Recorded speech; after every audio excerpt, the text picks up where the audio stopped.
knew something? Let us look at the Bible with new eyes, inspired by Michael the Archangel. Can we rightly divide the Word of God into scales of measurement? Before we take a deep dive into the book of Genesis, or as some would say, the book of genes, I want to draw your attention to the original artwork in the 1611 King James Version. Notice we have the sun and moon, heaven and earth, at the top, and our two pillars of Jachin and Boaz. Moses is Jachin, masculine, and Aaron is Boaz, feminine. They are standing at the entrance of King Solomon's temple. What does a temple mean in Bible code? John 2:20. Then said the Jews, 46 years was this temple in building, and wilt thou rear it up in 3 days? John 2:21. But he spake of the temple of his body. So a temple equals human body. The 46 years in the making should be obvious to anyone who knows a little about DNA. That's right, humans have 46 chromosomes. Very good. The two chromatids that make up the cross are very much like the two witnesses. We will learn more about them when we get into Zechariah. Also, the 3 days portion is something we will learn about later when we discuss codons and amino acids in the book of Exodus. Here's a hint. The Old Testament is 39 books. 39 divided by 3 equals 13. This is another astro-theological code having to do with moon cycles.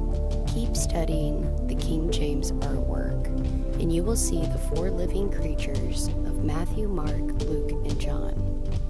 A, C, G, and T. Remember? Adenine, cytosine, guanine, and thymine. Notice, Moses holds a phallus-looking rod, male. Aaron looks a bit feminine with his breastplate and ovum egg-shaped container, female. If you haven't caught on by now, we are seeing a picture of the moment of conception that has been encoded by the King James artists. Do you think they knew something that they perhaps were too scared to talk about? By the way, here are the various characters, and some more artwork with the ACGT theme. It is now time to open our Bibles and read the first book of Genesis. Now that we have all gone through our basic training exercises, we can begin to recognize some of the all-chemical language in the texts. Conveniently enough, it just so happens that the very first sentence establishes our first 2 elements of hydrogen and phosphorus. Genesis 1:1. In the beginning, God created the heaven and the earth. Genesis 1:2. And the earth was without form and void. So it would seem that the element of phosphorus, which makes up the backbone of the RNA strand, hasn't been genetically engineered by God into living beings yet. Perhaps the RNA strands are strewn about. Thankfully, the verses and pages that follow turn the RNA into living beings. They describe precisely, step by step, how the various elements are combined to create DNA and genes. Whoever put these images together knew what they were doing, big time. If they truly run things behind the scenes, then it's important that we understand what their ultimate goal is. Understanding the symbolism is therefore an important key to help visualize where we are all heading. As you will begin to see, the Holy Royal Ark is a perfect graphical representation of the first 7 days of creation. And, of course, it also represents the physical construction of the Bible itself, and even our solar system. As you view the graphic, try and visualize the pillar of Earth, orbiting the pillar of the Sun. The Tropic of Capricorn and the Tropic of Cancer give us our two DNA strands. When this information is placed on the Holy Royal Ark, we now can look through both eyes, instead of only our left. Zechariah 11:17. Woe to the idle shepherd that leaveth the flock. The sword shall be upon his arm, and upon his right eye.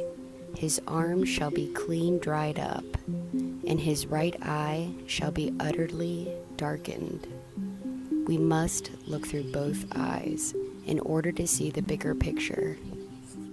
See that building in the center? That is our temple. Christ is the chief cornerstone of sure foundation. Ephesians 2:20. And are built upon the foundation of the apostles and prophets, Jesus Christ himself being the chief cornerstone.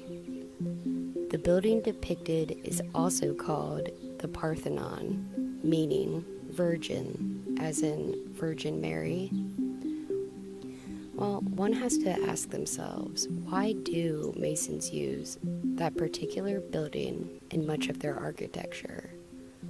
Well, that's because it has 46 and 23 pillars, of course. The Parthenon had 46 outer pillars and 23 inner pillars in total. Remember, humans have 46 chromosomes, of which 23 are sacrificed for mom and dad